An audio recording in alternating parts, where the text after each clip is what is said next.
Bonjour à toutes et à tous et bienvenue dans un nouveau tuto Lightroom débutant. Aujourd'hui, je vais vous montrer qu'on peut utiliser Lightroom ou Photoshop, c'est pareil, sur autant d'ordinateurs que vous voulez. Et donc, je vais vous montrer concrètement comment je passe ici de mon MacBook Pro à mon Mac Pro ou à mon PC Windows. Comme ça, vous aurez tous les cas de figure possibles. Et je vous montrerai également comment travailler avec un seul catalogue sur ces trois ordinateurs différents, avec en plus un système Mac d'un côté et un système Windows de l'autre.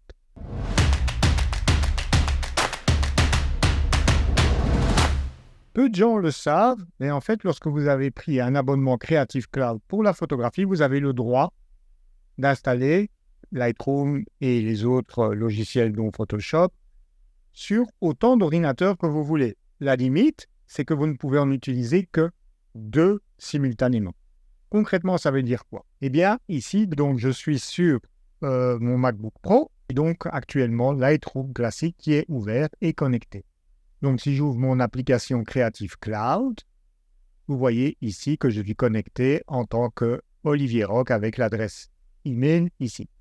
Je vais passer à présent, donc maintenant, sur mon Mac Pro, qui est de l'autre côté. Donc là, je suis sur le Mac Pro, je vais lancer donc Lightroom. Et vous voyez donc Lightroom se lancer sur l'autre ordinateur sans problème. Et donc là, vous pouvez voir que je n'ai aucun problème à utiliser Lightroom donc à la fois sur le MacBook Pro et sur le Mac Pro. Ils sont tous les deux connectés donc avec mon même identifiant. Et donc, comme je vous le disais, j'ai donc bien droit à connecter en même temps deux Lightroom différents sur deux ordinateurs. Alors maintenant, on va voir ce qui se passe si je veux lancer Lightroom donc sur mon PC portable Windows. Donc là, je lance Lightroom classique.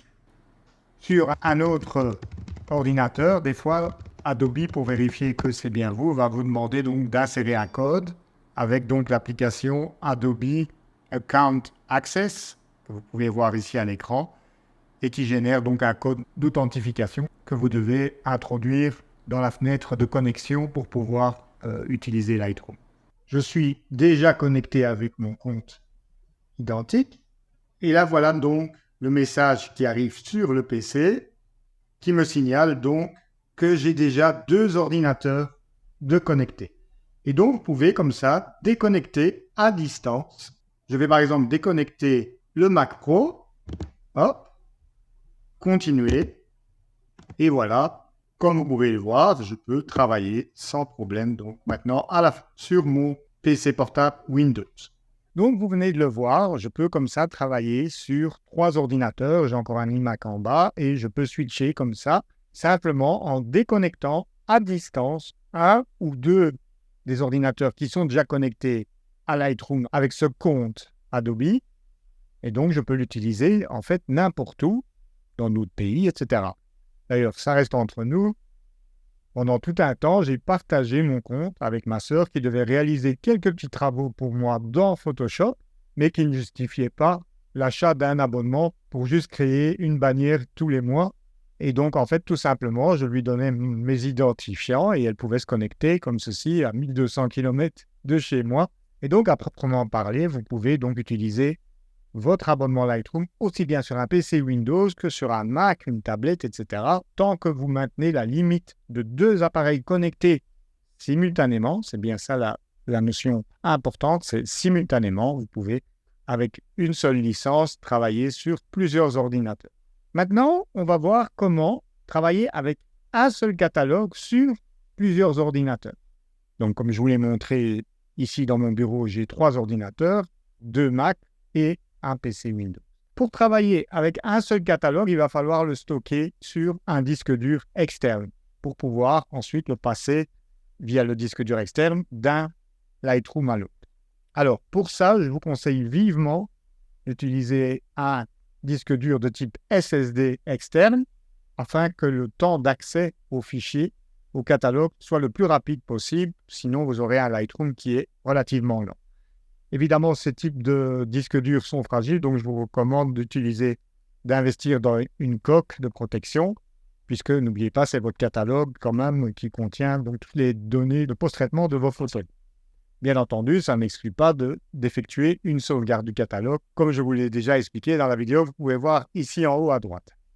Donc, je vais connecter ce disque dur SSD et je vais y créer un catalogue dessus. Nouveau catalogue. Je vais créer donc un dossier multi-ordi. Voilà, créer. Et je vais l'appeler aussi multi-ordi. Créer. Et voilà. Donc maintenant, évidemment, il va me fermer Lightroom et me le rouvrir donc avec ce nouveau catalogue que je viens de créer et qui est donc vide. Et donc, je me rends compte que je ne l'ai pas créé sur le SSD, comme j'avais dit que j'allais le faire. Donc, je vais le déplacer tout simplement. Donc, afficher vous amène directement dans le dossier du catalogue que je vais couper, copier. Alors, je vous conseille à ce moment-là, dans pareil cas, de fermer d'abord Lightroom. Voilà, pour éviter des problèmes de verrouillage du catalogue. Je copie ce dossier multi-ordi. Voilà, et je vais donc le copier sur mon SSD ici. Voilà, commande V.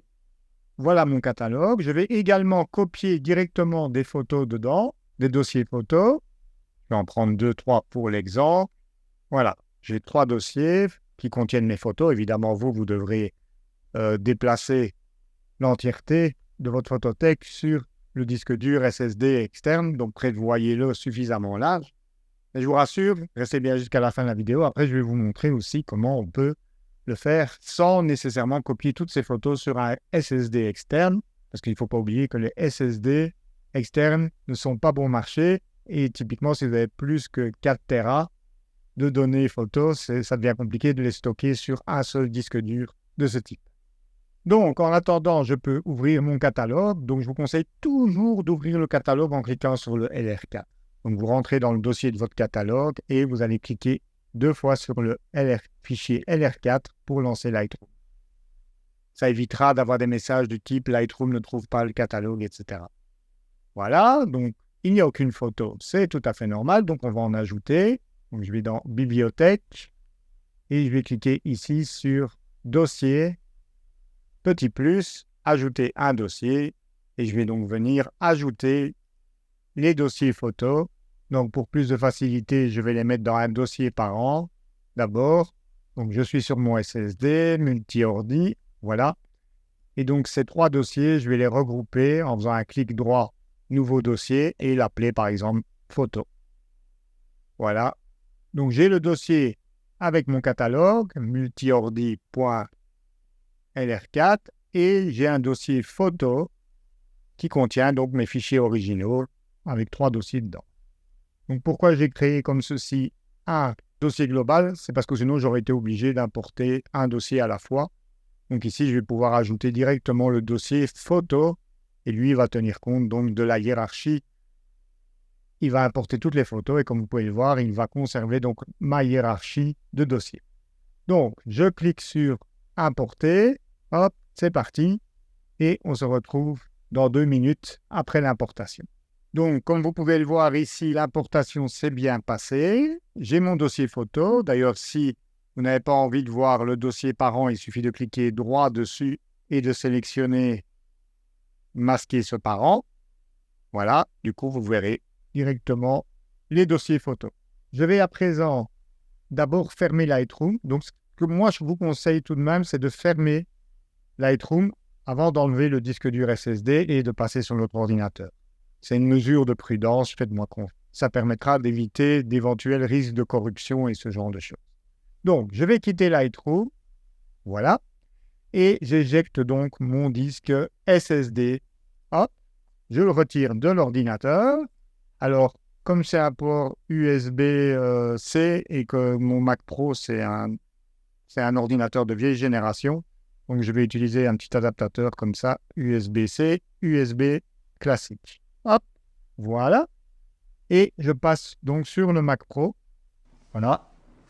Comme vous le voyez, comme je vous le disais, j'ai que des ports USB d'ancienne génération. Alors, comme je vous l'ai dit, utilisez plutôt la coque, que ce que je viens de faire moi. Voilà. Donc, j'ai connecté mon disque dur SSD. Je vais venir le rechercher dans le Finder, multi-ordi. Voilà. Et donc, je vais, comme je vous l'ai dit, cliquer sur le LR4 pour lancer Lightroom avec ce catalogue. Lightroom se lance et comme vous pouvez le voir, et donc je ne peux pas l'ouvrir parce que ce catalogue qui vient ici de mon MacBook Pro à la dernière version de Lightroom, alors que celui-ci, à droite, a donc une plus ancienne version. Mon Mac Pro a une plus ancienne version et donc il ne peut pas l'ouvrir. Donc comme ça, vous savez que ce n'est pas possible de travailler avec des plus anciennes versions, d'une nouvelle version vers des anciennes versions. Donc, je sélectionne quitter. On va donc tester maintenant sur le PC Windows qui, lui, dispose de la dernière version de Lightroom.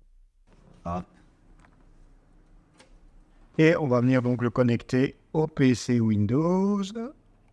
Voilà. Je vais venir dans l'explorateur Windows, donc venir localiser mon disque dur SSD. Voilà.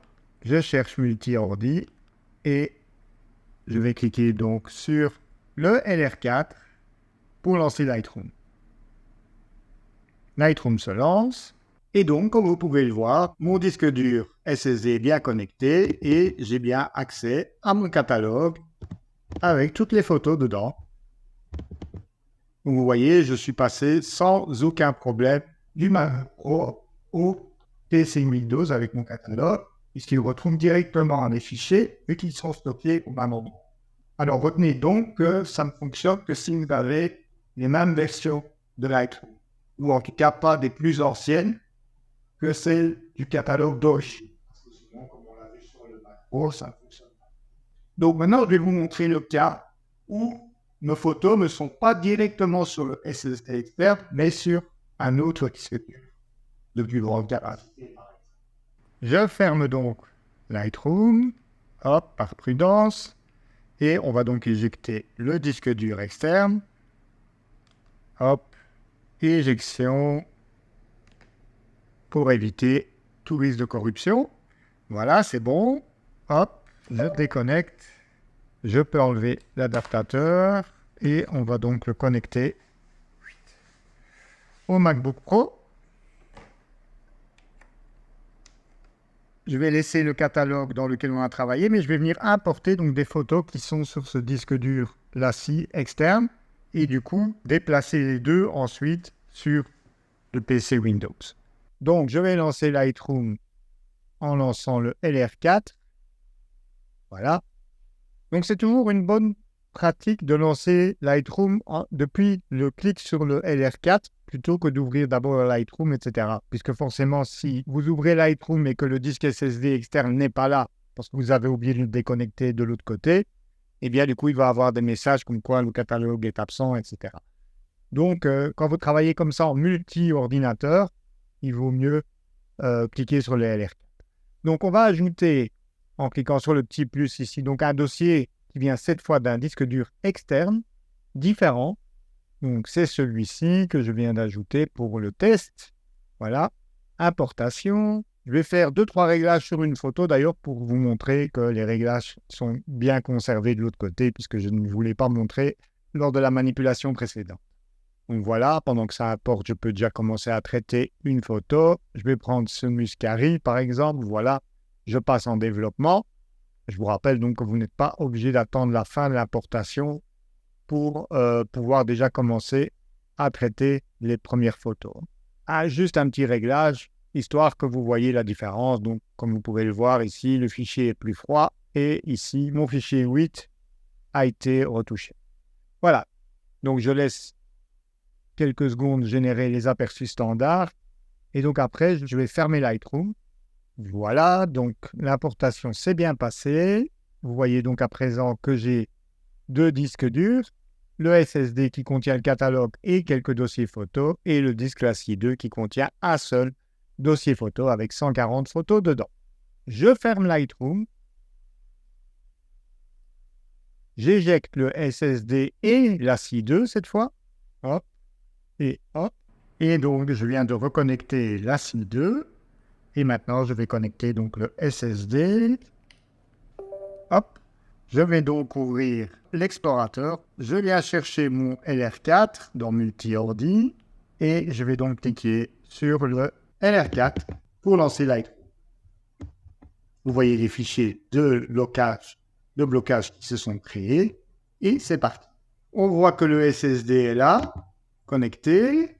Je peux accéder aux fichiers et les retoucher. Donc ça, c'est bon.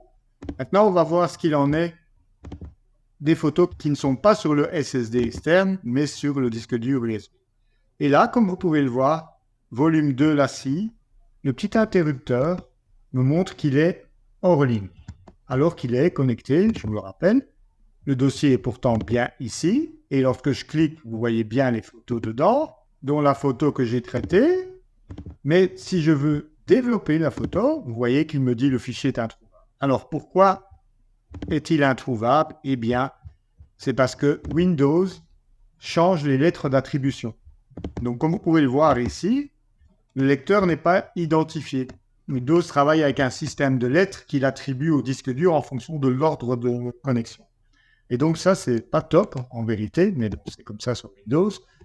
Et donc, ce qu'il faut faire dans ce cas-là, c'est pour ça que je vous montre ce cas, puisque c'est un cas qui peut vous arriver. Vous allez cliquer droit sur le dossier manquant ou afficher donc le dossier parent, ce qui vous permettra d'éviter de devoir le faire pour X dossiers. Donc ici, on va cliquer droit et on va lui dire de rechercher le dossier manquant tout simplement. Et on va donc lui dire c'est LaCie N. Voilà, sélectionné. Et là, vous voyez, il est content. J'ai mon volume N, mon dossier. Et donc, si maintenant je veux continuer à développer ma photo, je vais même la passer en noir et blanc, voilà, pour qu'on voit clairement si les réglages. Donc, cela veut donc dire que vous devez attribuer une lettre fixe au disque dur dans Windows. Ça vous évitera d'avoir ce genre de... Donc, je vous ai mis un lien dans la description de la vidéo pour vous montrer donc comment attribuer une lettre fixe à vos disques durs pour éviter d'avoir ces problèmes de chaque fois, devoir rechercher le dossier. Mais aussi, et qu'une fois que vous avez relocalisé tout ce qui est en manquant, il n'y a pas de souci. Nous avons rencontré donc deux obstacles. Le premier, c'est qu'il y a une incompatibilité vers des versions plus anciennes de Lightroom quand vous avez un catalogue d'un Lightroom récent. Donc ça, c'est quelque chose dont il faut tenir compte. Il vaut mieux donc avoir les deux mêmes versions sur les différents ordinateurs sur lesquels vous souhaitez travailler. Et ensuite, on a vu que avec les mêmes versions de Lightroom, mais sur un PC Windows et un Mac, ça fonctionne sans trop de problèmes. La seule chose, c'est qu'il faut résoudre le problème des noms de disques durs qui, sur Windows, fonctionnent avec l'attribution de lettres, contrairement au système Mac. Donc ça, c'est un peu le souci. C'est pour ça que je vous ai recommandé plutôt la première solution où vous stockez vos photos et le catalogue sur le disque dur SSD externe. À ce moment-là, vous n'aurez jamais à jongler avec l'attribution des lettres, etc. Voilà, j'espère qu'à présent, ces maniements de catalogue d'un ordinateur à l'autre vous sembleront plus familiers et moins terrifiants. Si vous avez trouvé ce contenu intéressant, je vous serai reconnaissant de me laisser un petit pouce en l'air. Et nous, on se retrouve très rapidement pour de nouveaux tutos Lightroom, Photoshop et photographie. Ciao, ciao!